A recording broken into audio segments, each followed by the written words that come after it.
ولا عنده حكومة. يعني المطلوب من رئيس سوريا اللي يطلع يرد ويحكي، والحكومة اللي تطلع ترد وتحكي.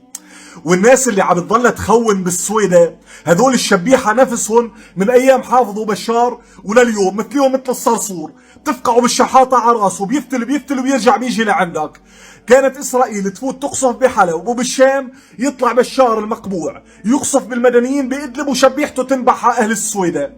اليوم نفس الشيء بالقنيطرة خري مري، وفاتوا على اول قرى درعا، راحوا يلاحقوا المدنيين وفلول النظام بحمص وحما والساحل، وطلعت الشبيحة تنبح على اهل السويدة وتعض بصراميهم.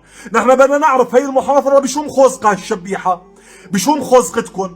والاغلبيه بقول لك قال السويدة عطت اعاز لاسرائيل وضوء اخضر. اذا السويدة حركت اسرائيل معناها كل الاحترام لهالمحافظه اللي بحجم اكبر من 23 دوله عربيه.